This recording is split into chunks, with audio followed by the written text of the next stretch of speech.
नमस्कार। माउन्टेन समाचारमा स्वागत छ। म बिन्दु अधिकारी र म विद्या तामाङ। सुरुमा अहिलेसम्मका मुख्य समाचार।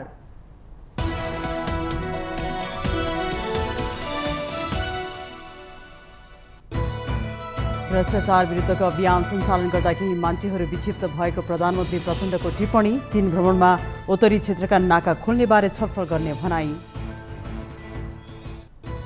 सामाजिक विद्वेष फैलाउने तत्त्वहरू अहिले पनि सक्रिय रहेको एमाले अध्यक्ष ओलीको आरोप। गृहमन्त्री श्रेष्ठ भन्छन् सद्भाव र सहिष्णुताको मौलिक विशेषतामा आक्रमण भयो। कोशी प्रदेशको मामिलामा सर्वोच्च अदालतको आदेश नेताहरूको लागि झड्का। संविधान उल्लङ्घन गर्न अग्रसर नेताहरूको कदममा ब्रेक लाग्ने अपेक्षा। उत्पादित सामग्री निर्यात गर्ने वातावरण बनाउन सरकारसँग महिला उद्यमीहरूको माग। राज्यले नेपालीको मौलिक उत्पादनको ब्रान्डिङ गर्न नसकेको गुनासो। भारतबाट अवैध रूपमा कुखुरा भित्र्याउने क्रम रोकिएन। 1.5 खर्ब रुपियाँ बराबरको लगानी रहेको स्वदेशी उद्योगमा धक्का। व्यवसाय पलायन हुने स्थितिमा। मोरक्कोमा 6.8 म्याग्निच्युडको शक्तिशाली भूकम्पमा परेर 2000 भन्दा बढी व्यक्तिको मृत्यु।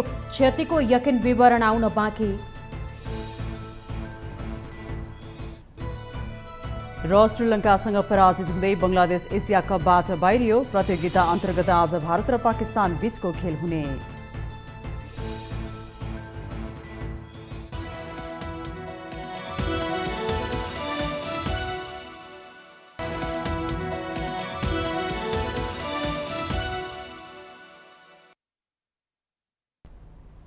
अब समाचार विस्तारमा। प्रधानमन्त्री पुष्पकमल दाहाल प्रचण्डले सरकारले सुशासनको पक्षमा र भ्रष्टाचार विरुद्ध अभियान सञ्चालन गरेको दाबी गर्नुभएको छ। भ्रष्टाचार विरुद्ध अभियान सञ्चालन गर्दा केही मान्छेहरू विक्षिप्त भएको प्रधानमन्त्री प्रचण्डको टिप्पणी थियो। गोर्खाको भटचेकमा योङ कम्युनिस्ट लीग वाइसिएल नेपालको कार्यक्रमलाई सम्बोधन गर्ने क्रममा उहाँले सुशासनको पक्षमा सरकारले अभियान सञ्चालन गरेको बताउनुभयो। अहिले आफूलाई चुनौती र अवसर दुवै रहेको भन्दै प्रधानमन्त्री प्रचण्डले सरकारको तर्फबाट जनतालाई प्रत्यक्ष रूपले राहत दिने काम सुरु गरिएको उल्लेख गर्नुभयो। सरकारले मुलुकमा देखा परेको आर्थिक सङ्कट समाधान गर्न निजी र सार्वजनिक क्षेत्रलाई परिचालन गर्न नीति लिएको र त्यो काम आफू प्रधानमन्त्री भएदेखि नै थालिएको बताउनुभयो। प्रधानमन्त्री प्रचण्डले सरकारले मिटर ब्याज र लघुवित्त पीडितका पक्षमा पनि काम थालेको दाबी गर्नुभयो। राजनीतिक परिवर्तनबाट प्राप्त उपलब्धि विरुद्ध प्रहारको प्रयास भएको भन्दै उहाँले माओवादी केन्द्रलाई पुनः जनताको पार्टीको रूपमा स्थापित गर्दै परिवर्तनका उपलब्धि बचाउनु पर्ने बताउनुभयो। आफूहरूले देशभर थालेको पार्टी पुनर्निर्माण अभियान उत्साहपूर्ण ढङ्गले अगाडि बढेको प्रधानमन्त्री प्रचण्डको भनाइ थियो। उहाँले आफ्नो आगामी चीन भ्रमणका क्रममा नेपालको विकास र देशको उत्तरी क्षेत्रका नाका खोल्ने लगायतका एजेन्डामा छलफल गर्ने जानकारी दिनुभयो। नेकपा एमालेका अध्यक्ष केपी शर्मा ओलीले मुलुकमा सामाजिक विद्वेष फैलाउने तत्त्वहरू अहिले पनि क्रियाशील रहेको बताउनु भएको छ। त्यसको अवसर पारेर पार्टी निकट महिला संगठन अखिल नेपाल महिला सङ्घ मध्यपुर थिमी नगर कमिटीले भक्तपुरमा आयोजना गरेको एक कार्यक्रममा उहाँले यस्तो बताउनु भएको हो। अध्यक्ष ओलीले हाम्रा चाडपर्वको अर्थ सामाजिक सद्भाव कायम गर्नु रहेको उल्लेख गर्दै त्यसले सबै समुदायमा निकटता ल्याउने माध्यमको रूपमा काम गरिरहेको पनि स्मरण गराउनुभयो। तीज पर्वले महिलाहरूमा सबैभन्दा बढी खुसियाली ल्याएको भन्दै उहाँले त्यसो हुनु सबैका लागि खुसीको कुरा भएको उल्लेख गर्नुभयो।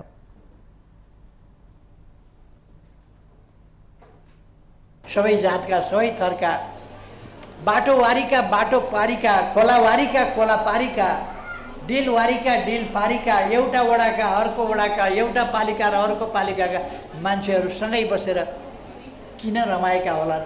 चाडको अर्थसँग त्यस्ता सोचहरू ठ्याम्मै मिल्दैनन्।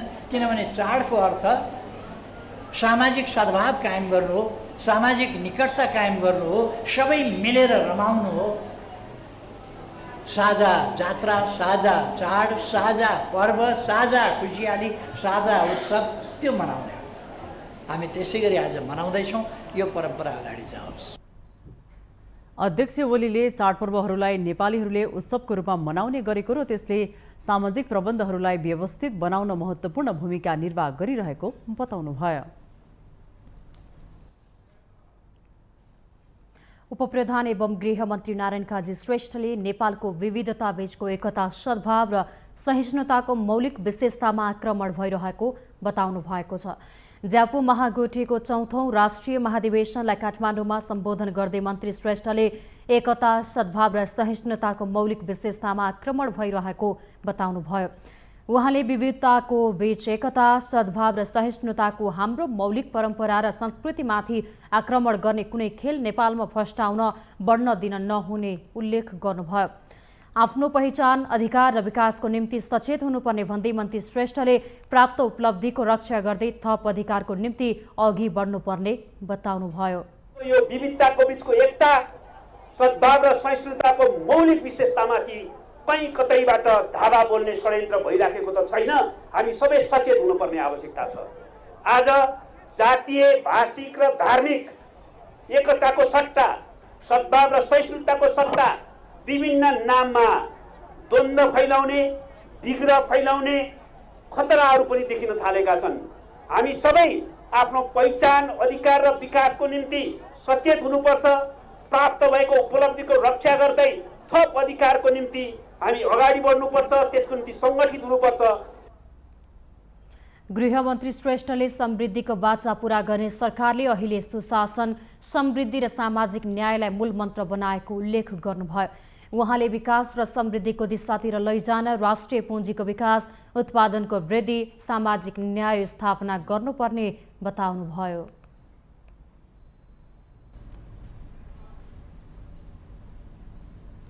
नेपाली कांग्रेसका नेता शेखर कोइरालाले प्रधानमन्त्री पुष्पकमल दाहाल प्रचण्ड अराजक भइसकेको आरोप लगाउनु भएको छ। भरतपुरमा आयोजित नेपाली कांग्रेसको चितवनको जिल्ला सम्मेलन उद्घाटन गर्दै नेता कोइरालाले आदिवासी जनजाति दिवसमा प्रधानमन्त्री प्रचण्डको भाषणको विषयमा आपत्ति जनाउनु भएको हो।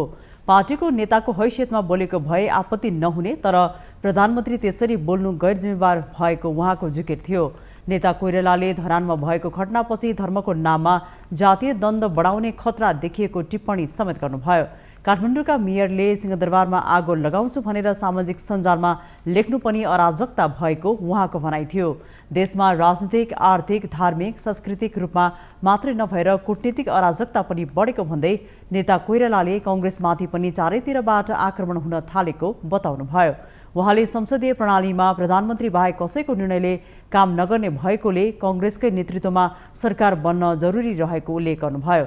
नेता कोइरालाले अहिलेको निर्वाचन पद्धति बदल्नु छलफल सुरु गर्नुपर्ने र आउँदो निर्वाचन अघि नै निष्कर्षमा पुग्नुपर्ने धारणा राख्नुभयो। मिश्रित निर्वाचन प्रणालीले कुनै पनि दलको बहुमत नआउने र खिचडी सरकार मात्र बनिरहेकाले प्रत्यक्षतर्फ अहिले कायम 165 सिट सङ्ख्या बढाएर संविधान सभाको जस्तै 240 बनाउन सकिने उहाँको भनाइ थियो। नेकपा एकीकृत समाजवादीका अध्यक्ष माधव कुमार नेपालले कोशी प्रदेशमा मध्यावधि चुनाव गर्नुपर्ने पक्षमा नरहेको स्पष्ट गर्नुभएको छ। काठमाडौँमा आयोजित एक कार्यक्रमलाई सम्बोधन गर्दै अध्यक्ष नेपालले जनता र राष्ट्रलाई पर्ने अर्थको बोझका कारण पुनः निर्वाचन हुन नहुने धारणा व्यक्त गर्नुभयो। मध्यावधिमा गए आफ्नो पार्टीले तेब्बर बढी सिट ल्याउन सक्ने दावी गर्दै अध्यक्ष नेपालले देशको आर्थिक अवस्थालाई मध्यनजर गरी मध्यावधि चुनाव नभई मिलेर सरकार बनाउनु पर्नेमा जोड दिनुभयो।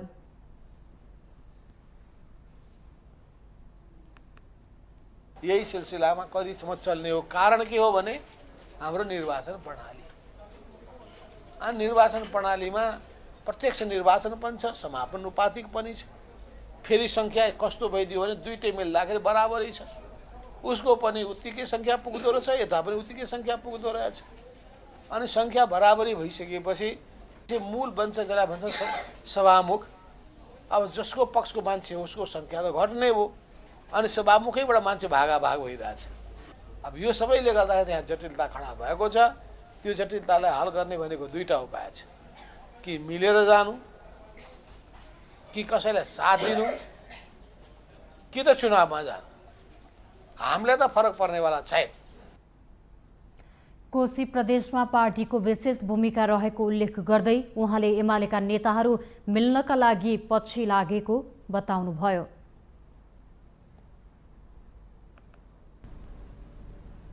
पछिल्लो समय अदालतबाट जारी भएका परमादेश, अन्तरिम आदेश र बन्दी प्रत्यक्षीकरण आदेशले न्यायपालिकाको गरिमालाई जोगाएको छ। सर्वोच्चको परमादेशले व्यक्ति नै तोकेर प्रधानमन्त्री र मुख्यमन्त्री चुनिएका घटना अब नजिरको रूपमा स्थापित भइसकेको छ। पछिल्लो समय कोशी प्रदेश सरकारको गठन प्रक्रियाप्रति सर्वोच्चले गरेको निर्णयले राजनीतिक दलहरूलाई संविधान, कानुन र नियमको पनि सबक सिकाएको छ। एक रिपोर्ट। नेपालको संविधानले नागरिकको अधिकारलाई तत्काल सम्बोधन र संरक्षण गर्ने उद्देश्यले सर्वोच्च अदालत र उच्च अदालतलाई केही असाधारण अधिकार दिएको छ। सार्वजनिक महत्त्वको रिटका रूपमा दर्ता गरिने मुद्दाको सुनवाई गर्दै सर्वोच्च वा उच्च अदालतले यस अधिकार क्षेत्र प्रयोग गर्ने गर्दछन्। कोशी सरकार विरुद्ध परेको रिटमा दीर्घकालीन महत्त्वका काम नगर्न पहिलो अन्तरिम आदेश दियो। सर्वोच्चको पूर्ण इजलासले उत्प्रेषणको आदेशले सरकार गठनलाई बदर मात्रै गरिदिएन, प्रदेश प्रमुखलाई 48 घण्टाभित्र ठूलो दलको नेतृत्वमा सरकार गठन गर्न परमादेश समेत दियो। यसअघि संविधानको रक्षार्थ भन्दै बनेको सत्ता गठबन्धनले नै कोशी प्रदेशमा दुई पटक संविधानको चिरहरण गरे। संविधानको धारा 186 मा उल्लेखित सभामुखको भूमिकालाई नजरअन्दाज गरेर गैर संवैधानिक काम गरेपछि सर्वोच्च अदालतले फेरि कोशीमा कोर्स करेक्सन गरेको छ। सबै कुराहरूमा धेरैजसो कुराहरूमा चाहिँ राजनीतिको छाप पर्ने, हावी हुने, पार्टीको समर्थन र विरोधमा चाहिँ जाने स्थिति र सर्वोच्चले फैसला गर्दाखेरि पनि दुईटा गुटमा चाहिँ विवाद हुने अवस्था देखिन्छ। र यो स्थितिको अन्त्य जबसम्म हुँदैन तबसम्म चाहिँ यो समस्याहरू, यो संवैधानिक सङ्कटहरू, संविधानका विषयमा विवादहरू आइरहन्छन् र यस्ता मुद्दाहरू, यो अन्तिम मुद्दा होइन मलाई जहाँसम्म लाग्छ। यस्ता खालका संसद विघटन कुराहरू, सरकार निर्माणका सम्बन्धमा थुप्रै मुद्दाहरू अझै बाँकी छन् र भोलिका दिनहरूमा तिनीहरू आउने, सर्वोच्चमा पुग्ने सम्भावना प्रबल देखिन्छ। अहिले प्रदेश संरचना त्यति प्रभावकारी साबित भएको छैन, किनकि प्रदेश सञ्चालनका लागि कुनै पनि दीर्घकालीन प्रभाव पार्ने ठोस कार्यक्रम प्रदेश अन्तर्गत छैनन् र सङ्घमा नै बढी भर पर्नुपर्ने अवस्था सिर्जना भएको छ। राजनीतिक, आर्थिक, सुरक्षा, स्वास्थ्य, शिक्षा लगायत हरेक क्षेत्रमा प्रदेश सरकार सङ्घीय सरकारकै पछि लाग्नुपर्ने भएपछि प्रदेश सरकारको औचित्य स्थापित हुन सकिरहेको छैन। तर दलहरूलाई सङ्घीय व्यवस्थाको सबैभन्दा महत्त्वपूर्ण पक्ष प्रदेश संरचना भएकाले प्रदेश यथावत राख्नुपर्छ भन्ने मात्र हुट उठिरहेको छ। यस्तो अवस्थामा कोशी प्रदेशमा देखिएको राजनीतिक खिचातानीले प्रदेश संरचनालाई थप गिज्याएको छ। कोशीको राजनीति फेरि एमालेकै पोल्टामा पुगे पनि स्थायित्वको प्रश्न भने अझै कायम छ, किनकि अल्पमतको सरकारलाई पनि विश्वासको मत पाउने अवधि 30 दिन मात्रै छ। यदि त्यसबेलासम्म अहिलेको समीकरण कायम रहे अब बन्ने सरकारले पनि विश्वासको मत प्राप्त गर्ने सम्भावना छैन। त्यस्तो अवस्थामा संविधानको धारा 168 को उपधारा 5 बमोजिम कुनै सांसदलाई सरकार बनाउने अवसर प्राप्त हुनेछ। उसले पनि विश्वासको मत नपाए प्रदेश सभाको मध्यावधि हुनेछ।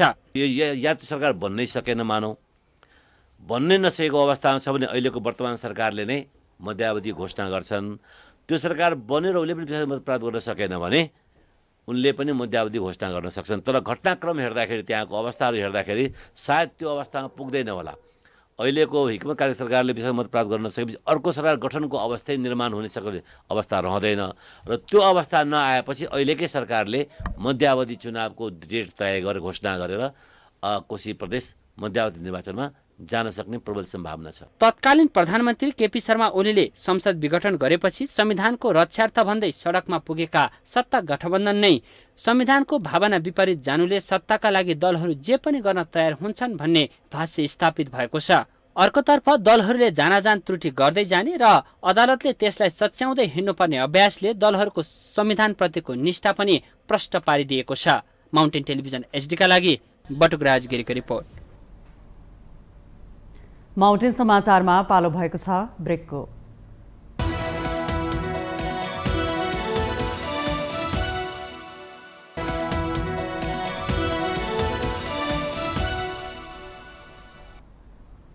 ब्रेकपछि स्वागत छ। अब बाँकी समाचार। पछिल्लो 2 महिनादेखि बागमती प्रदेशसभा बैठक बस्न सकेको छैन। गत असार 22 मा प्रदेश सरकारको चालु आर्थिक वर्ष 2080-81 को बजेट पारित गरे लगतै स्थगित गरिएको प्रदेशसभा बैठक बजेटका सम्बन्धमा सत्ता र प्रतिपक्षको किचलोले बस्न नसकेको हो। एक रिपोर्ट। बजेट विनियोजनका सम्बन्धमा सत्ता र प्रतिपक्षको आन्तरिक सम्झौतामा विवाद हुँदा प्रदेश सभाको बैठक बस्न सकेको छैन।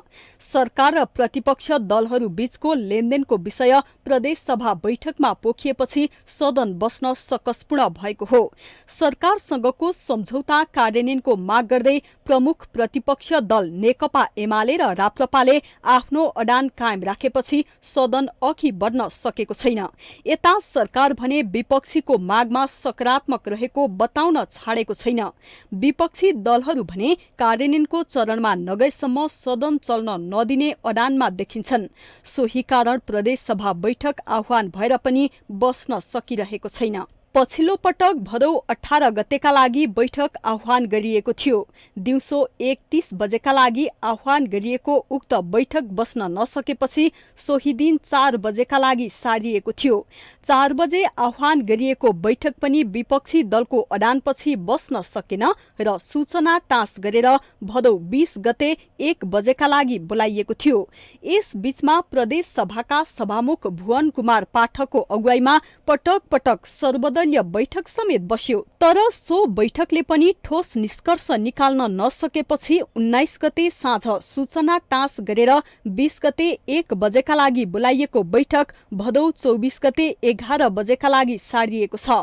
दलीय स्वार्थको लागि पटक पटक प्रदेश सभाको बैठक सार्नुपर्ने अवस्था बागमतीमा सृजना भएको छ। बजेट पारित हुनु पूर्व पनि प्रदेश सभामा एमाले र राप्रपाले अवरोध गरेका थिए। सो समयमा विवाद मिलाउन सरकार र विपक्षी दलहरू बीच बजेट उपलब्ध गराउने सहमति गरिएको थियो। उक्त सहमति अनुसार सरकारले एमालेलाई 45 करोड रुपैयाँ र राप्रपालाई 25 करोड रुपैयाँसम्मको योजनामा बजेट विनियोजन गरिदिने सहमति भएको थियो। असार 12 गतेदेखि लगातार 18 गतेसम्म सदन रोकेको एमाले र राप्रपाले सो सहमतिपछि प्रदेश सभा बैठकमा बजेट माथिको छलफलको कार्यक्रम अघि बढाउन दिएका थिए। बजेट माथिको छलफल सकिए लगतै असार 20 गते बसेको मन्त्री परिषद बैठकले विपक्षी दलले दिएका योजना समेट्न निर्णय समेत गरेको थियो। त्यस पश्चात असार 22 मा बसेको प्रदेश सभाले बजेट पारित भएको थियो। सोही सहमतिलाई उठाएर हाल विपक्षी दलहरूले सदन सञ्चालनमा रोक लगाउँदै दबाब दिइरहेका छन्। एमाले र राप्रपाले सहमति अनुसार बजेट माग गर्दै सदनमा दबाब बढाएका हुन्। तर एमाले भने जस्तो सहजै बजेट दिन सक्ने अवस्था नरहेको भन्दै प्रदेशका मुख्यमन्त्री शालिग्राम जमकट्टेलले प्रक्रिया मिलाएर अघि बढ्ने बताउँदै आएका छन्। विपक्षीले दिएका योजना बजेटमा समावेश गर्न बजेट संशोधन वा रकमान्तर तथा विविध शीर्षकबाट प्रक्रिया मिलाएर अघि बढ्नुपर्ने प्रदेश सरकारले बताउँदै आएको छ। बजेट संशोधन संसदको अधिकार भएकाले पुनः सदनमा बजेट लगेर पास गर्ने अवस्था नरहेको र रकमान्तर तथा विविध शीर्षकबाट सम्बोधन गर्न पहिलो त्रैमासिक अवधि सकिनुपर्नेमा सरकारले जोड दिँदै आएको छ। यति बेला सत्ता र विपक्षीको हटले बागमती प्रदेश सभा बन्धन जस्तै बन्न पुगेको छ। धरान उपमहानगरका मेयर हर्क साम्पाङले आफूसँग सवाल जवाफ गर्ने युवकलाई प्रहरीको हिरासतमा पुर्याएका छन्। शुक्रबार धरान 15 मा लागु औषध सचेतना अभियान सञ्चालन गरिरहेका बेला आफूसँग तर्क वितर्क गरेपछि मेयर साम्पाङले स्थानीय अशोक लिम्बुलाई प्रहरी लगाएर थुनाएका हुन्। उनले नगरमा डेङ्गीले मान्छे मरिरहेका बेला अर्कै अभियान सञ्चालन गरिरहेको भनेर मेयर साम्पाङको आलोचना गरेका थिए। त्यस क्रममा 2 जना बीच फनाफन समेत भएको थियो। घरमा तपाईहरु बिरामी छ, आमा लाडी छ, छोरा बिरामी छ, तपाईहरु फोटो खिचेर दाइ एकछिन बग्नु, तिमी चुप लाग, एकछिन दाइ सुन्नु, तिमी चुप लाग, तिमी विरोध गर्न आको यहाँ, विरोध गर्नु हैन, मलाई भने विरोध गर्नु हो के मान्छे यो मान्छे के बोल्नु पाइदैन, हैन बोल्नु पाइदैन, बोल्नु पाइदैन, तपाईले विरोध गरेको हुन्छ, त्यो पक्रेन, साथीलाई पक्रेन, यो के भन्नु खोजेको के हो उले, भन्नु खोजेको मैले त्यस्तो तिमीले भन्नु खोजेको के हो, दाइ के हो तपाईले भन्नु खोजेको के हो, के भन्नु तिमीले भन्नु खोजेको चाहिँ के हो त, यहाँ हामी के भन्दैछौँ, हामी के भन्नु हो थाहा छ त्यो त तपाईले के भन्नु चाहिँ पहिले पनि आज हामी तपाईले सबै तर त्यो घरमा बिरामी छ त्यतिखेर कहिले हेर्नु भयो, आज घर बिरामी छ पछाडी हेर्नु हामी गाउँमा के रे पानीको लागा छ किन फोटो किन्नु, यसो भएको कारणले गर्दाखेरि हाम्रो पानी छिराएको छ 4-5 दिन भइसक्यो गए गरेको हामीले बढी पर्छ तपाईको अर्को विषय भाइ तपाईँ त्यसरी बोल्छु दाइ। नगर प्रहरी लगाएर पक्राउ गरिएका लिम्बूलाई एक रात हिरासतमा राखेर इलाका प्रहरी कार्यालय धरानले रिहा गरेको छ।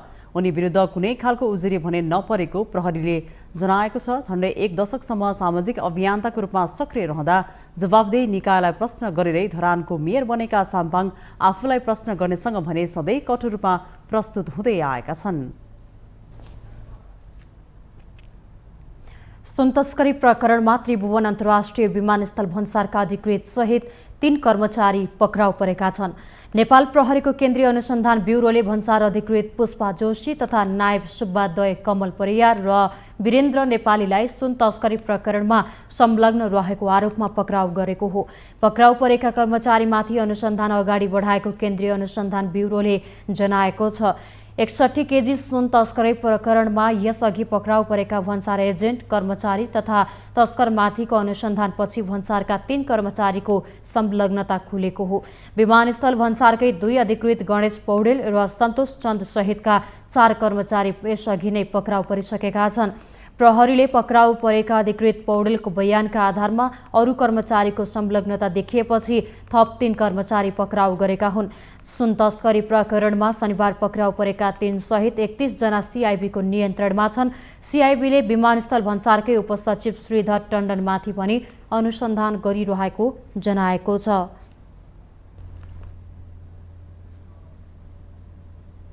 पोखरा विमानस्थलबाट दोस्रो पटक अन्तर्राष्ट्रिय उडान भएको छ। पहिलो पटक भुटानको ड्रुक हियरले पोखरा अन्तर्राष्ट्रिय विमानस्थलबाट व्यावसायिक उडान भरेको हो। भुटानको पारो विमानस्थलबाट चालक दलका 3 सदस्य सहित शनिबार बिहान पौने 7 बजे पोखरा ओर्लिएको ड्रुक हियर 42 युरोपेली पर्यटक बोकेर बिहान 8:15 बजे थिम्पू फर्किएको हो। भारत, नेपाल र भुटान घुम्न युरोपेली पर्यटक ड्रुक हियर चार्टर गरी थिम्पू गएका हुन्। पोखरा पर्यटन परिषदको नेतृत्वमा पर्यटन व्यवसायीले विमानस्थलमा ड्रुक हियरका चालक दललाई स्वागत र थिम्पू जाने पर्यटकलाई बिदाई गरेका थिए। गण्डकी प्रदेशका पर्यटन मन्त्री दिपेन्द्र बहादुर थापाले भारतसँगको रुटबारे केही समस्या भएकाले छलफल भइरहेको बताउनु भएको छ।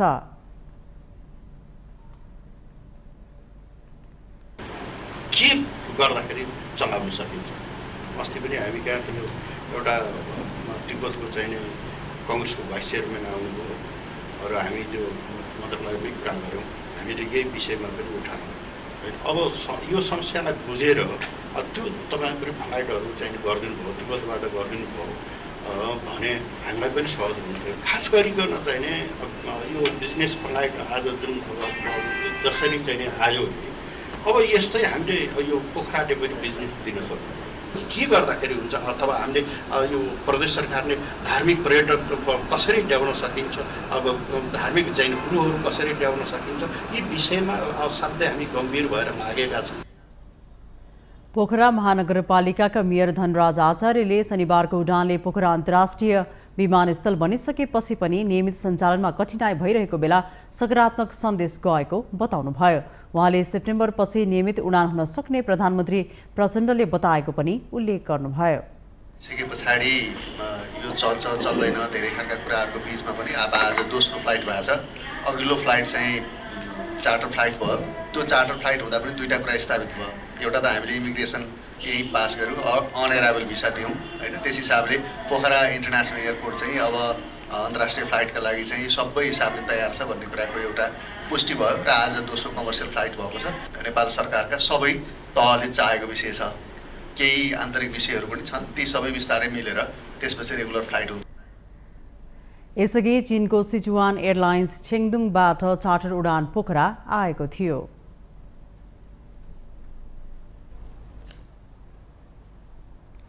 मौसम परिवर्तनसँगै डडेलधुरामा ज्वरो, रुगाखोकी लगायत रोगका बिरामीको संख्या बढ्दै गएको छ।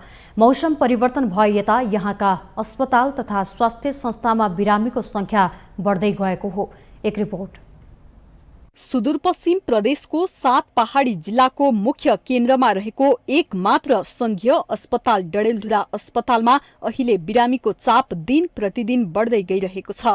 बिरामीहरू ढाड दुख्ने, पेट दुख्ने, ज्वरो, निमोनिया र मौसमी रुगाखोकीको समस्या बोकेर डडेलधुरा अस्पतालमा पुग्ने बढी मात्रामा रहेका छन्। विगतमा चिकित्सकको कमीले समस्या झेल्दै आएका उनीहरूले अहिले उपचारमा सुधार हुँदै गएको बताएका छन्। सबैको व्यवस्था छ, ठिकै छ। पहिलेको भन्दा हिजो त दुध खाएको आजकल दुध खाएको। के भएर ल्याउनु भयो? हजुर के भएर ल्याउनु भएको थियो? यो सास फेर्दा गाह्रो, पेरिएको के डडेलधुरा अस्पतालमा आइसकेपछि उपचार कस्तो पाउनु भएको छ?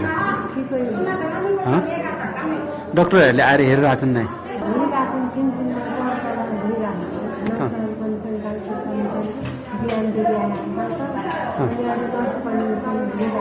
र पहिलेको भन्दा जो हड्डीका लागि एकदमै जोखिम, सानो उपचारका लागि पनि तराईतिर धनगढी मैदानहरू अथवा नेपालका काठमाडौँतिर पठाउने क्रम थियो, त्यो चाहिँ अलिक सहज भएको जस्तो मलाई महसुस लाग्यो।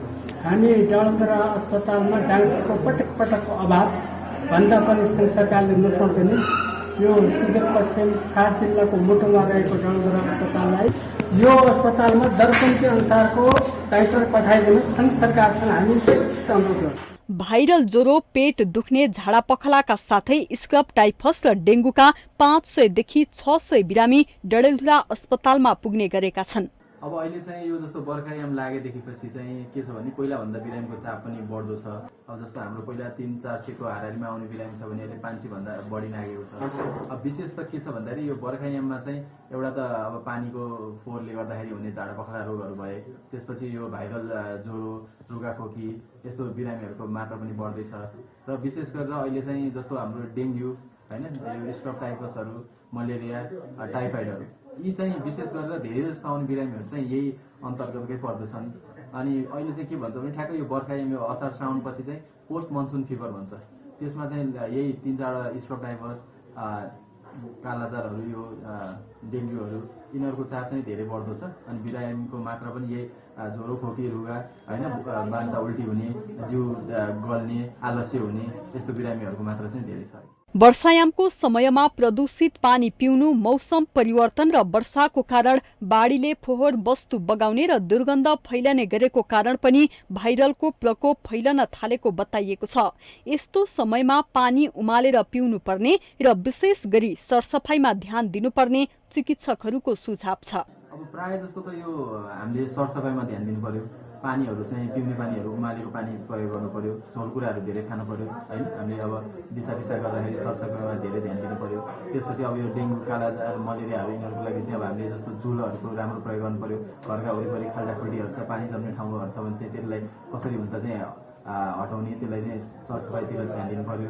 अनि ज्वरो पनि 1-2 दिन 2-4 दिन आछ भने हामी लामो समयसम्म चाहिँ कुरेर बस्नु भएन हैन। 2-3 दिनमा यदि ज्वरो ठिक भएन, अलिकति जिउ पनि गल्दै जाने, खाना नरुच्ने, उल्टी हुने, पेट दुख्ने, टाउको दुख्ने यस्तो समस्या अलि आयो भने चाहिँ तुरुन्त अस्पताल आएर जाँच गरेर सम्बन्धित चिकित्सकबाट चाहिँ उपचार लिनु पर्यो।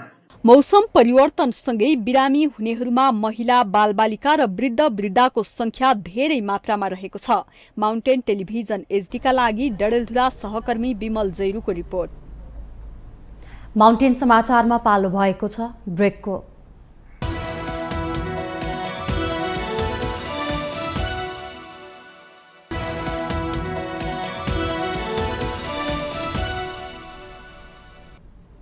ब्रेकपछि पुनः स्वागत छ।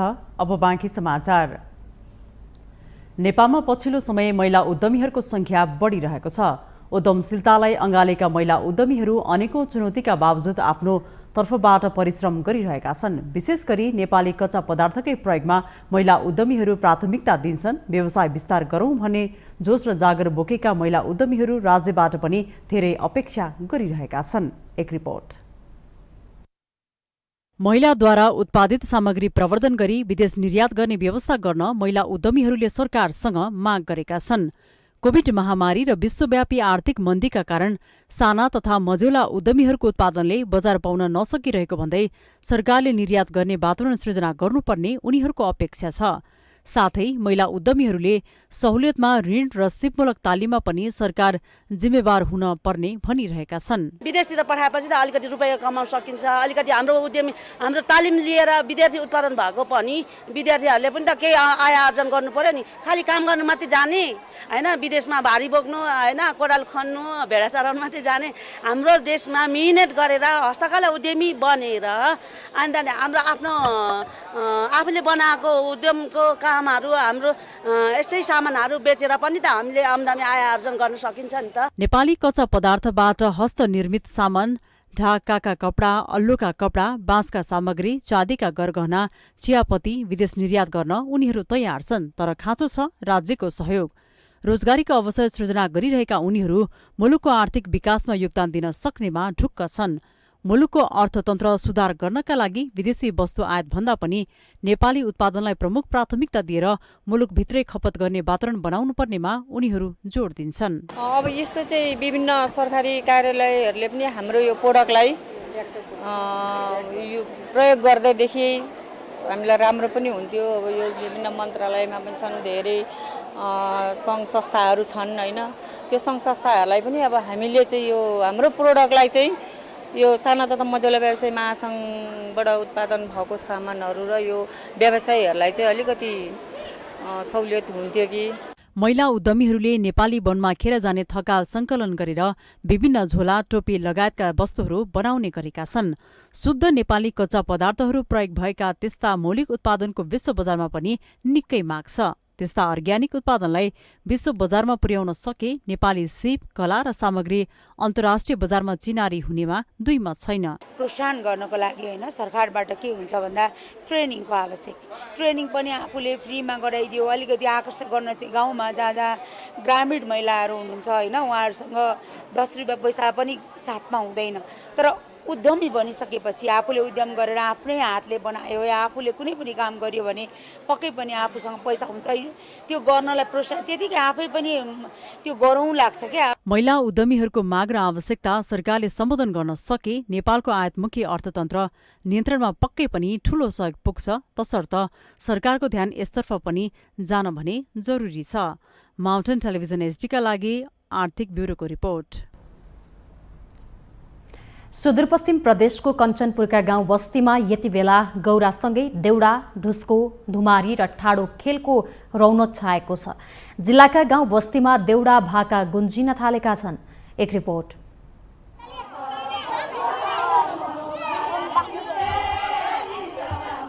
सुदूरपश्चिममा गौराको अवसरमा गाउँदेखि बजारसम्मका महिला पुरुष देउडामा रम्न थालेका छन्। कञ्चनपुरको महेन्द्रनगर बजार क्षेत्रमा मात्रै 1 दर्जन बढी ठाउँमा देउडा खेल सुरु भएको छ। गौराको महत्त्व छुट्टै भए पनि प्रमुख आकर्षण नै देउडा भएकाले युवा युवती समेत देउडामा झुम्ने गरेका छन्। देउडा भन्नाले एक पाइलो अगाडि, एक पाइलो पछाडि, एक पाइलो अगाडि सर्ने, आधा पाइलो पछाडि सर्ने, यो देउडो गरेर खेल्ने हुँदाखेरि यसलाई देउडा भनिन्छ भने अझ यसमा यो भन्ने बेला पनि यो साहित्यिक भाषा हुन्छ। यसमा भनिएको एक हुन्छ, यसको अर्थ अर्कै किसिमको हुन्छ। वक्रोक्ति भएको हुनाले बाङ्गोटिङ्गो बोलेर हाँसो मजाक गर्ने, ठट्टा गर्ने र यसका भनाइका तात्पर्य पनि सिधै मान्छेले मात्र नबुझ्ने अनि त्यो देउडियाले मात्र बुझ्ने, देउडा जान्ने मान्छेले मात्र बुझ्ने किसिमको हुनाले यसलाई बाङ्गोटिङ्गो बोलिने हुनाले, वक्रोक्ति हुनाले यसलाई देउडा पनि भनिएको भनिन्छ भने फेरि यसलाई देउडा पनि भन्ने गरेका छन्। देउडा खेल्ने प्रचलन धेरै पुरानो प्रचलन। घरमा जब खुसी हुन्छ तब यो देउडा खेल्छ। देउडा, ढुस्को र झमारी भन्ने हुन्छ। बौजोका कम्पनी माला, बौजोका कम्पनी माला, दाइ किन मास्ता हुने बाजा, ओ बाजा झुम्रेली बाजा। कुनै भेदभाव नरहेको देउडामा नारी, पुरुष, युवा, पाका सबै सहभागी हुन्छन्। पुराना धार्मिक र राजनीतिक कथादेखि समाजका गतिविधि गीत मार्फत बाहिर ल्याउनु नै देउडाको विशेषता हो। हाम्रो यो सुदूरपश्चिममा अहिलेको पिँढीमा जसरी लोप हुँदै आएको देउडा हाम्रो संस्कृतिलाई, सुदूरपश्चिमको संस्कृतिलाई लगभग लोप हुँदै आइरहेको छ र हामीले देउडा मार्फत हाम्रा संस्कृतिहरू जोगेर्ना गर्ने र हाम्रा पुराना रीतिरिवाजहरूलाई अहिले बचाउने जमर्को गरेका छौँ अनि हाम्रो यो देउडा प्रत्येक गौरा पर्वमा हामी गाउने गर्छौँ। पाइलाहरू मिलाइन्छ, देउडाका भाकाहरू भनिन्छ। अनि हाम्रो गाउँको रीतिरिवाज, गाउँमा भएका विकृति विसङ्गतिलाई हटाउने देउडा मार्फतै, गीत मार्फत हामी भन्छौँ। पहिले त हाम्रो सुदूरपश्चिमको पहिचान हो देउडा बुढा त हो। तैँले हाम कसरी कि 4 जना 2 जनाले खेल्ने चिज होइन, धेरै ठुलो जमात भइबर बस्छ होइन। तै जमातमा पहिला पैतलीदेखि लिएर हात होइन सबै भाका मिल्नु पर्छ। सबभन्दा देउडाको मेन भुडेकै पैतली मिलाएर खेल्ने चिज हो होइन। जति रम्बर र झम्बर खेल्दा हाम्रो संस्कृति भुडेकै लोप हुन्न छ एकदम धेरै। पश्चिमेली जो संस्कृति आयो नि तैँले हाम्रो सुदूरपश्चिमको, हाम्रो देश नेपालकै आफ्नो आफ्नो ठाउँमा संस्कृति हुन्छ। पूर्वेली संस्कृति अलग छ, हाम्रो सुदूरपश्चिमको संस्कृति जगर्न भनेको देउडा भुडा मेन पर्व हो। सुदूरपश्चिममा अन्य चाडपर्व र मेला जात्रामा पनि देउडा खेलिन्छ, तर गौराका बेला देउडाको महत्त्व झन बढी हुन्छ। देउडा सुदूरपश्चिमको पहिचान समेत रहेको बताइएको छ। गौरा सुरु भएदेखि नै सुदूरपश्चिमका गाउँ बस्तीमा 20-25 दिनसम्म देउडा खेल्ने गरिन्छ। देउडामा वर्तमान राजनीतिक स्थिति र समाजमा घटेका घटना र विकृतिमाथि व्यङ्ग्य पनि गरिन्छ। गोलो घेरामा एक आपसमा हात बाँधेर ठूलो समूहले गाउँदै नाच्ने गरिन्छ। त्यसै गरी गौरा पर्वकै अवसरमा ढुस्को, धुमारी लगायतका खेलहरू पनि खेल्ने गरिएको छ। अहिले जताततै देउडामय छ हाम्रो यो। अहिले गौराको पर्व पनि छ, पहाडदेखि तराईसम्म देउडामय छ। देउडा महिला पुरुष कोही यताउताबाट दोहोरी गीतहरू भन्ने छ होइन। त्यसरी देउडा खेलिन्छ। पाइलामा पाइला मिलाएर एकदमै देउडा खेलिन्छ। यो देउडा भनेको सुदूरपश्चिममा 9वटै जिल्लाको एउटा मौलिक बोकेको संस्कृति हो, जसमा अब केटाकेटीको दोहोरी हुन्छ होइन। म त देउडाको हिसाबमा अब मान्छेले विभिन्न अग्रजदायहरूले आफ्नो किसिमले बयान गरेका छन्। मेरो विचारमा देउडा गीत भनेको 2 जनाले गाउने दोहोरी, देउडाको दोहोरी। कोही 1.5 पाइला भन्छन्, त्यसले प्र्याक्टिकलमा लिँदा 2.5-3 पाइला पुग्छ होइन। तर मेरो हिसाबले अछामी बड्डाको तरिकाले देउडा भनेको 2 जनाले गाउने, चाहे खेल्ने त्यसमा 15 होला, 80 होला, 100 जना हुन्न, तर 2 जनाले गाउनेलाई देउडा मैले यसरी लगेको छु। पछिल्लो समय देउडाको मौलिकता हराउन लागेको प्रति पाका पुस्ताको चिन्ता छ। माउन्टेन टेलिभिजन एचडीका लागि कञ्चनपुर सहकर्मी पुष्कर भट्टको रिपोर्ट।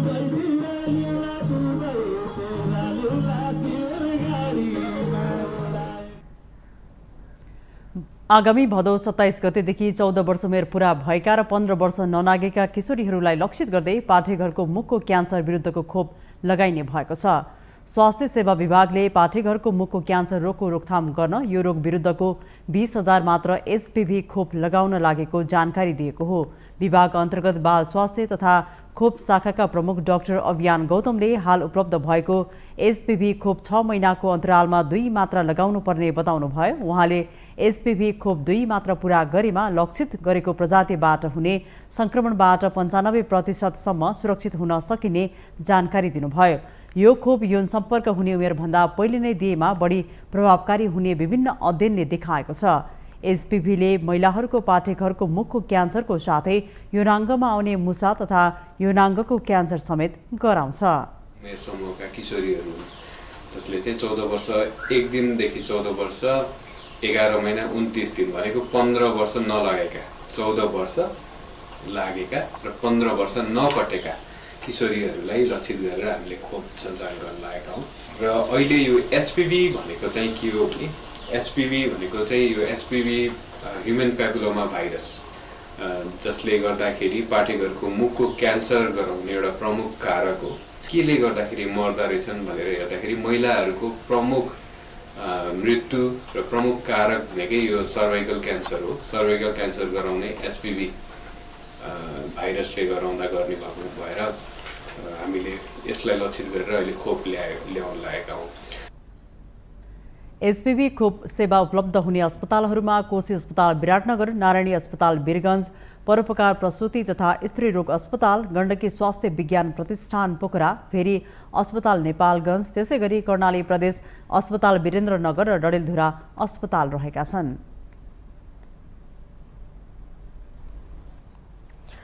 नेपाली कांग्रेसले आजदेखि हुने 3 दिने बीपी साहित्य महोत्सवको कार्यक्रम तालिका टुङ्गो लगाएको छ। सहमहामन्त्री बद्री पाण्डेको संयोजकत्वमा रहेको मूल तयारी समितिले 3 दिने हुने बीपी साहित्य महोत्सवको कार्यक्रम तालिका तयार पारेको हो। तालिका अनुसार पहिलो दिन उद्घाटन सहित 8वटा सेसन राखिएको छ, जसमा बीपीको साहित्य, सृजना र जीवन दर्शन, बीपीका दृष्टिमा बीपीका आख्यानमा मनोविश्लेषण, साहित्यमा पर्यावरण, नेपालको मातृभाषा साहित्य र कविता साँझ रहेको छ। दोस्रो दिन मार्कस गान्धी र बीपी बारे सम्भाषण, बीपीले नपाएको 15 वर्ष, बीपीका आख्यानमा मधेस, अन्तर्राष्ट्रिय राजनीति र कूटनीतिमा बीपी, युवा स्रष्टामा बीपी पठन र गजल साँझ हुनेछन्। यस्तै अन्तिम दिन 3 घुम्ती बीपीको समाजवादी परिकल्पनामा शिक्षा, समावेशिता, सामाजिक रूपान्तरण र बीपी, समय र सलवार्टन, बीपीका आख्यानमा नारी, परिवारले बुझेका बीपीका साथै धन्यवाद ज्ञापन र साङ्गीतिक साँझ पनि राखिएको छ। गौ हत्याको विरोध गर्दै काठमाडौँमा सद्भाव र्याली निकालिएको छ। वैदिक सनातन धार्मिक महासङ्घको आह्वानमा काठमाडौँको माइतीघर मण्डलादेखि नयाँ बानेश्वरसम्म गौ हत्याको विरोधमा शान्तिपूर्ण सद्भाव र्याली निकालिएको हो। र्यालीमा सहभागी भएकाहरूले गौ हत्यारालाई कारवाही गर्न सरकारसँग माग गर्दै नाराबाजी लगाए। उनीहरूले इसाई धर्मको प्रचार प्रसार निषेध गर्न पनि सरकारलाई दबाब दिएका छन्। नेपालमा धर्म संस्कृति विरोधी गतिविधि बढेकाले त्यसको संरक्षणको निम्ति प्रदर्शन गर्नु परेको र्यालीमा सहभागीहरूले बताएका छन्। राष्ट्रिय झण्डा सहित सहभागी भएकाहरूले नेपाल हिन्दू राष्ट्र नै कायम हुनुपर्ने आवाज उठाएका छन्।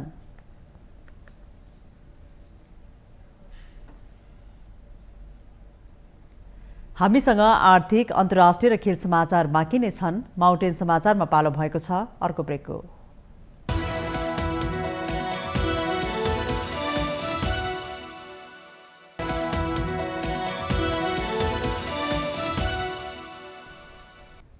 ब्रेकपछि स्वागत छ। अब आर्थिक समाचार।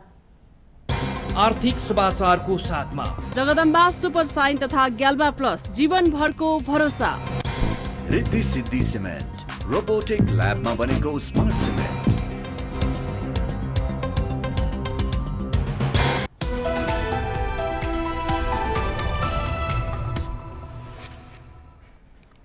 तपाईको भान्सामा पाक्ने कुखुराको मासु कति स्वस्थकर छ? कतै तपाईले भारतबाट गैरकानुनी रूपमा भित्रिएर मरिसकेपछि काटिएका र रोगहरू भित्र्याउन सक्ने कुखुराको मासु त किनिरहनु भएको छैन?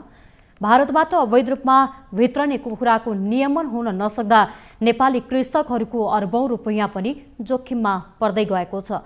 एक रिपोर्ट। पशु सेवा विभागले भर्खरै सार्वजनिक गरेको एउटा विवरण अनुसार उपभोक्ताले कुखुराको मासु किन्नु वा पकाउनु अघि त्यो कति स्वच्छ र स्वस्थ छ त्यो जान्न आवश्यक छ। भारतबाट तस्करी भएर आएका कुखुराको अस्वस्थकर मासु उपभोक्ताको भान्सासम्म पुग्ने गरेको पाइएको विभागले जनाएको छ। विभागका अनुसार तस्करी गरेर भित्रिएको अधिकांश मासु खान उपयुक्त हुँदैन र त्यसले जुअनोटिक रोग समेत निम्त्याउन सक्छ। पशुपन्छीबाट मानिसलाई सर्ने रोगलाई जुअनोटिक रोग भनिन्छ। पशु सेवा विभागले गृह मन्त्रालयमा भएको एउटा कार्यक्रममा भारतबाट तस्करी भएर आउने कुखुरा खोरमा आइपुग्दासम्म मरिसक्ने र त्यही कुखुरा व्यक्तिको भान्सा हुँदै मानिसको पेटमा पुग्ने गरेको जनाएको थियो। कुखुराको मासुमा आत्मनिर्भर भइसकेको भनिएको नेपालले भारतीय बजारमा कुखुरा सस्तो भएपछि मासु आयातमा रोक लगाएको थियो। तर मासुको मूल्य नेपालमा भन्दा भारतमा सस्तो हुने बित्तिकै सीमा क्षेत्रबाट कुखुराको अवैध कारोबार बढ्ने गरेको व्यवसायीहरू बताउँछन्। अहिले बजार मूल्य अनुसार भारतमा भन्दा नेपालमा प्रति किलो कुखुरामा 50 देखि 110 रुपैयाँसम्म भाउमा फरक रहेको सीमावर्ती क्षेत्रका व्यवसायीहरू बताउँछन्। सीमावर्ती नाकामा निगरानी नपुग्दा अवैध रूपमा नेपाली बजारमा भारतीय कुखुराको मासु बिक्री वितरण बढेको भन्दै व्यवसायीहरूले गृहमन्त्री नारायण काजी श्रेष्ठको ध्यानाकर्षण गराएका थिए। यसरी हुने तस्करीले वार्षिक करिब 1.5 खर्ब रुपैयाँ बराबरको लगानी जोखिममा परेको व्यवसायीहरूको भनाइ छ। खुला सीमाका कारण पूर्वी नेपालदेखि सुदूरपश्चिमसम्म नै कुखुरा अवैध रूपमा भित्रिने गरेको विभाग र व्यवसायीहरूको दाबी छ। खास गरी भारतबाट मध्यरातमा मोटरसाइकल वा साइकलको सिटमा रड राखेर जिउँदा कुखुरा ल्याउने र त्यसरी भित्राइएका करिब 90% कुखुरा मोटरसाइकलमै मरिसक्ने र बाँकी खोरमा पुर्याउँदा मरेको पाइएको विभाग बताउँछ। गृह मन्त्रालयले भारतबाट हुने कुखुराको अवैध आयात रोक्न निर्देशन दिए पनि अवस्थामा सुधार हुन सकेको छैन। मन्त्रालयले सीमास्थित नेपाल प्रहरी, सशस्त्र प्रहरी र सबै जिल्ला प्रशासन कार्यालयलाई अवैध कुखुराको आयात नियन्त्रण गर्न र गस्ती बढाउन निर्देशन दिएको छ। अवैध रूपमा भित्राइएका कुखुरा भेटिए प्रहरीको सहायतामा क्वारेन्टिन कार्यालयहरूले नष्ट गर्ने गरेका छन्। तस्करी गरेर भित्रिने मासुमा ताजाको जस्तो गुण नहुने र त्यसले स्वास्थ्यलाई हानि पनि पर्न सक्ने विज्ञहरूको भनाइ छ। अहिले कार्यान्वयनमा आइरहेको कानून निकै पुरानो भएको र त्यसले तोक्ने सजाय र जरिवाना निकै कम भएको भन्दै त्यसलाई संशोधन गर्न आवश्यक रहेको व्यवसायीहरू बताउँछन्। माउन्टेन टेलिभिजन एचडीका लागि बिन्दु अधिकारी, काठमाडौँ। अब पालो अन्तर्राष्ट्रिय समाचारको।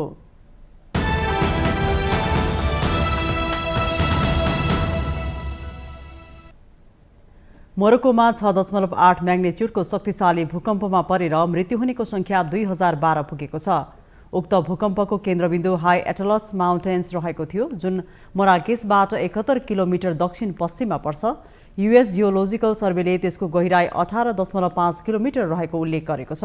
स्थानीय समयअनुसार राति 11:11 भूकम्प गएको थियो। त्यसको 19 मिनट पछिको परकम्प 4.9 म्याग्निच्युडको मापन गरिएको छ।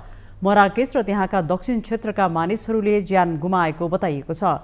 एउटा अन्तरिम प्रतिवेदन अनुसार भूकम्पले 2049 जना व्यक्ति घाइते भएका छन्। घाइतेहरूको उपचार भइरहेको छ।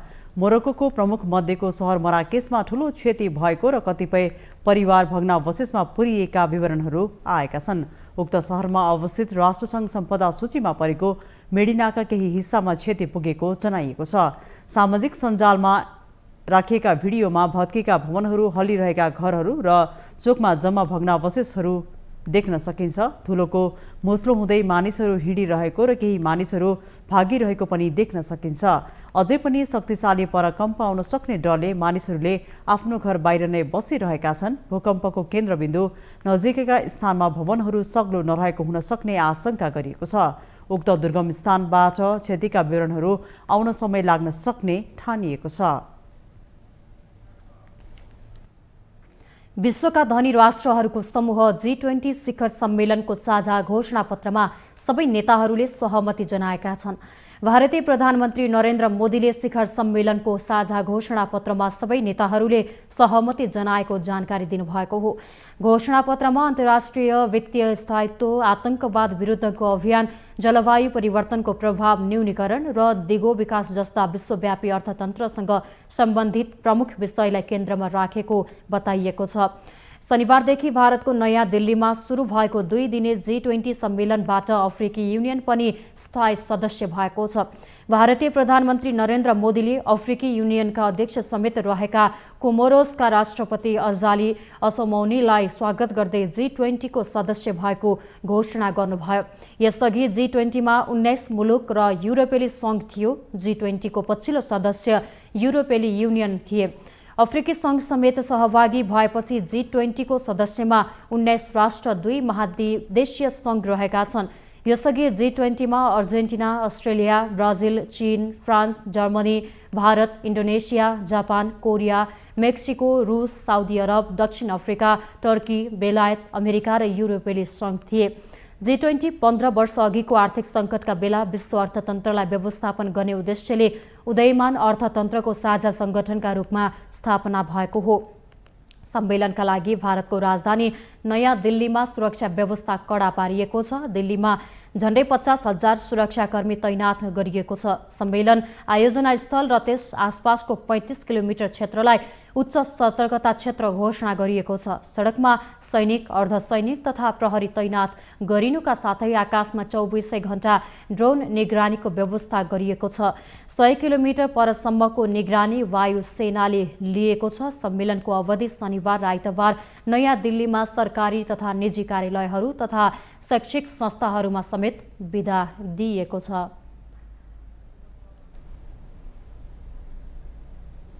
अब पालो खेल समाचारको।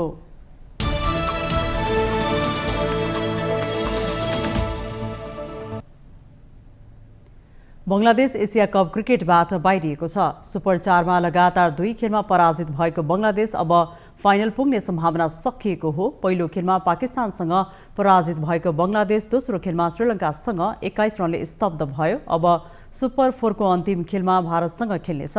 भारतसँग जित निकाल्दा पनि बङ्गलादेशको फाइनल खेल्ने सम्भावना बाँकी हुने छैन। सुपर 4 मा भारतले एक खेल पनि खेलेको छैन भने पाकिस्तान र श्रीलङ्काले एक खेल खेलेका छन्। प्रेमदासा स्टेडियम कोलम्बोमा भएको खेलमा घरेलु टोली श्रीलङ्काले पहिला ब्याटिङ गर्दै निर्धारित ओभरमा 9 विकेट गुमाएर 257 रन बनाएको थियो। श्रीलङ्काका सदिरा समर विक्रमाले 93 रनको उत्कृष्ट पारी खेले। यसैगरी कुशल मेन्डिस 50 रन बनाएर आउट हुँदा प्रथम निसन्काले 40 रन जोडेका थिए। कप्तान डासुन सन्काले 24 तथा दिमुद करुणा रत्नेले 18 रनको पारी खेले। बङ्गलादेशका तक्सिन अहमद र हसन महमुदले 3-3 विकेट लिए। सैफुल इस्लामले 2 विकेट लिएका थिए। 258 रनको जवाफी लक्ष्यसहित मैदान उत्रिएको बङ्गलादेश 48.1 ओभरमा सबै विकेट गुमाएर 236 रन मात्रै बनाउन सक्यो। प्रतियोगिता अन्तर्गत आज भारत र पाकिस्तान बीच खेल हुनेछ।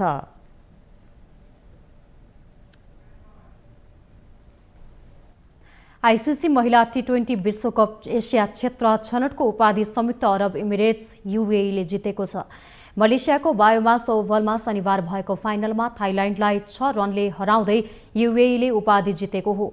जितका लागि 71 रनको सामान्य लक्ष्य पछ्याएको थाइल्याण्ड 17.5 ओभरमा 64 रनमा सीमित भएपछि युएई विजेता भएको हो। थाइल्याण्डका लागि नर्ताकन चान्थमले सर्वाधिक 22 र नान्नापाट खोन्चारो यैकाईले 12 रन बनाइन्। 2020 मा विश्वकप खेलिसकेको थाइल्याण्डका 9 खेलाडीले दोहोरो अङ्कमा रन बनाउन सकेनन्। युएईकी काविसा कुमारी एगोडाग्यो र त्यस्तै वैष्णव महिषले 3 विकेट लिए। टस जितेर पहिला ब्याटिङ रोजेको युएईले निर्धारित 20 ओभरमा 9 विकेट गुमाउँदै 70 रन बनायो। युएईकी तीर्थ सतीशले 23 रन बनाइन्। थाइल्याण्डकी ओनिचा खम्चोम्पुले 3 र नट्य बुस्थमले 2 विकेट लिए। विजेता युएई र उपविजेता थाइल्याण्ड आगामी वर्ष हुने ग्लोबल टी20 विश्वकप छनौट खेल्न पाउनेछन्।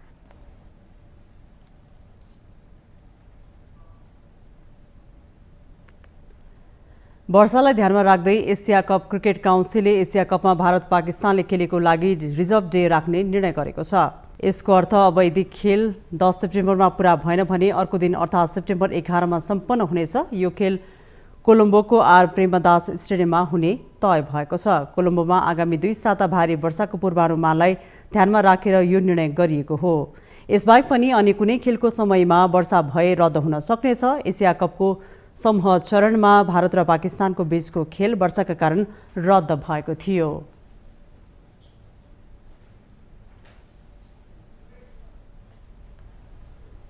माउन्टेन समाचारमा पालो भएको छ ब्रेकको।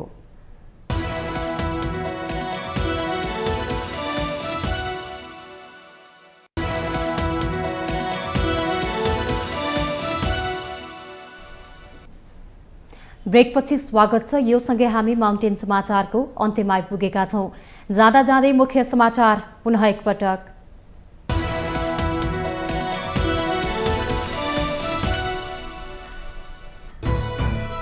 भ्रष्टाचार विरुद्धको अभियान सञ्चालन गर्दा केही मान्छेहरू विक्षिप्त भएको प्रधानमन्त्री प्रचण्डको टिप्पणी। चीन भ्रमणमा उत्तरी क्षेत्रका नाका खोल्ने बारे छलफल गर्ने भनाई। सामाजिक विद्वेष फैलाउने तत्त्वहरू अहिले पनि सक्रिय रहेको एमाले अध्यक्ष ओलीको आरोप। गृहमन्त्री श्रेष्ठ भन्छन् सद्भाव र सहिष्णुताको मौलिक विशेषतामा आक्रमण भयो। कोशी प्रदेशको मामिलामा सर्वोच्च अदालतको आदेश नेताहरूका लागि झट्का। संविधान उल्लङ्घन गर्न अग्रसर नेताहरूको कदममा ब्रेक लाग्ने अपेक्षा। उत्पादित सामग्री निर्यात गर्ने वातावरण बनाउन सरकारसँग महिला उद्यमीहरूको माग। राज्यले नेपालीको मौलिक उत्पादनको ब्रान्डिङ गर्न नसकेको गुनासो।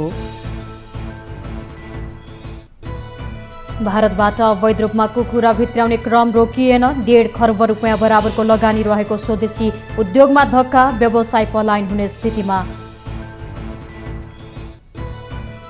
मोरक्कोमा 6.8 म्याग्निच्युडको शक्तिशाली भूकम्पमा परेर 2000 भन्दा बढी व्यक्तिको मृत्यु। क्षतिको एकिन विवरण आउन बाँकी। र श्रीलङ्कासँग पराजित हुँदै बङ्गलादेश एसिया कपबाट बाहिरियो। प्रतियोगिता अन्तर्गत आज भारत र पाकिस्तान बीचको खेल हुने।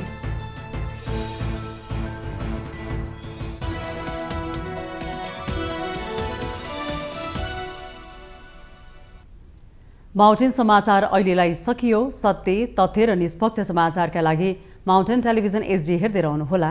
नमस्कार।